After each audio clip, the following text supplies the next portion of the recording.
G'day folks. Today I'm heading up into the high country just for a quick overnight hunt.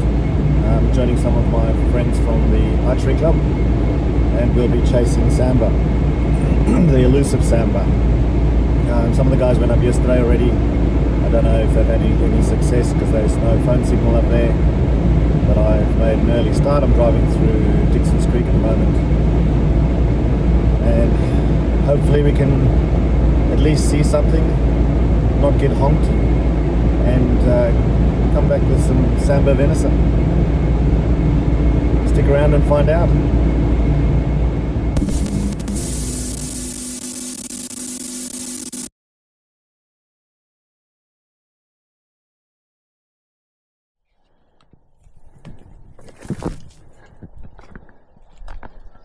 The last light of the day always feels different in the Victorian High Country, like the bush is holding its breath, waiting for something to move.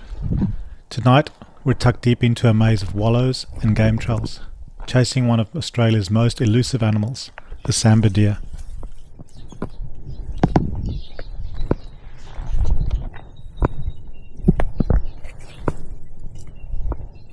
The hike in started about an hour before sunset. Just enough time to slip quietly into position before the bush changed gears. The air was cold straight away, that sharp mountain cold that settles in your hands and hangs low in the gullies. Every step mattered. Sambar country isn't forgiving. Dry sticks, loose bark, hidden rocks, one careless sound and you may as well turn around and head back to camp. But this pocket looked too good to ignore. Fresh tracks across the trail. Dark mud kicked up around the wallow. That heavy musky smell hanging in the damp timber. The kind of spot where a mature Sambar could appear without warning. As the sun dropped lower, the whole bush began to soften. The wind slowed, the birds quietened off, and the shadows started stretching across the fern gullies. This is the part of Sambar hunting that keeps pulling us back. Not the shot, not the antlers, just being here, sitting silently while the mountains disappear into darkness. Listening. Waiting, hoping. The plan tonight is simple.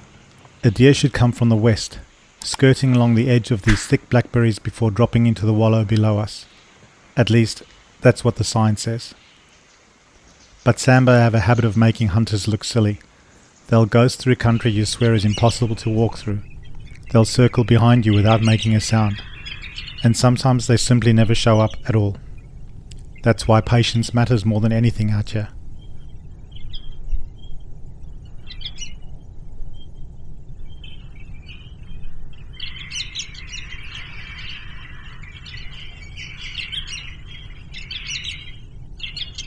Five minutes can feel like an hour in a setup like this. You start noticing everything. The distant crack of a branch somewhere down the ridge. The wind brushing through the gums. Even your own heartbeat sounds too loud. And as the light fades, your eyes start playing tricks on you. Every burnt stump looks like a deer. Every shadow feels alive.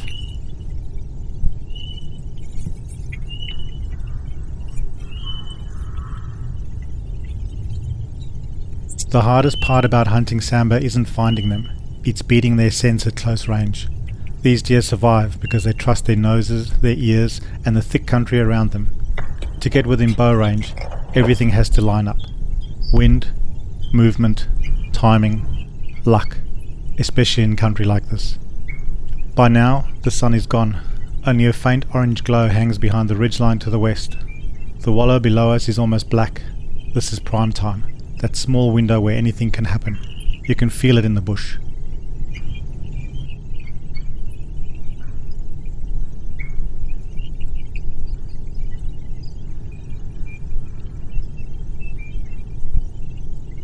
Some hunts are loud and fast.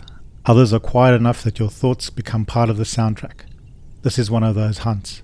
No talking, no movement, just the occasional glance into the darkness, searching for the outline of a deer slipping between the trees. Even if nothing steps out tonight, this is still a win in my books, because nights like this are rare. Cold mountain air, no moon overhead, a sky absolutely loaded with stars, and good mates somewhere back at camp waiting beside the fire. That's what keeps us coming back.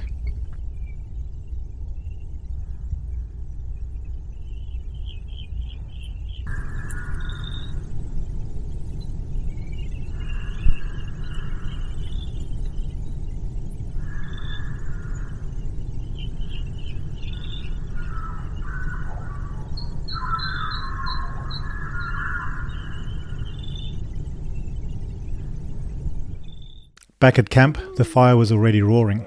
The smell of wood smoke mixed with dinner drifting through the trees. One of the best parts of hunting is what happens after the hunt. The stories get bigger, the misses get funnier, and somehow everyone suddenly becomes an expert. Tonight's menu is hard to beat. Sambar backstrap from a previous hunt sizzling over the fire, homemade Sambar burgers, and heart cooked hot and fresh in the pan. Simple food, but after a cold night in the mountains, it tastes better than any restaurant meal ever could. There's something special about sitting around a fire with a group of bow hunters. Everyone understands the early mornings, the failed stalks, the long hikes, the obsession. And even when nobody bags a deer, nobody really cares. Because this lifestyle was never about harvesting deer. It's about the places, the people, the campfire conversation, and nights under a sky full of stars in the Victorian High Country. Out here in the dark mountains, surrounded by mates and the smell of campfire smoke, it's hard not to feel that this is exactly where you're supposed to be. Well, a fairly successful weekend, not with a bow and not me. Most of the people in our group got to see a deer or hear a deer or see sign or get honked at, which is a success in itself. And one of the hunters managed to harvest 2 deer with a rifle on Friday night, 2 hinds. And if you keep watching to the end, you might see some butchering. But yeah, good social event, plenty of sign, plenty of fresh sign, which was great. And like I said, lots of honking. So this morning I actually got woken up at 7 a.m. by a deer honking, and it sounded like it was no more than 300 meters from the camp where we were staying. And for the first 10 minutes it was honking every 20 seconds. So I don't know what spooked it, because none of our group were hunting there. And it kept honking for probably another 10 minutes after that, more intermittently, and then I heard, it was getting further away. So don't know what spooked it. There was no other hunters, there were no rifle shots or anything. So. But anyway, like I said, fairly successful weekend. Good experience for a lot of the new hunters, good experience for the older guys sharing their knowledge, which is always great. And it's good for us newbies to learn something every time. Thanks for watching to the end. If you enjoyed the video, please like and subscribe, and I'm sure there'll be plenty more videos of the same. See you soon.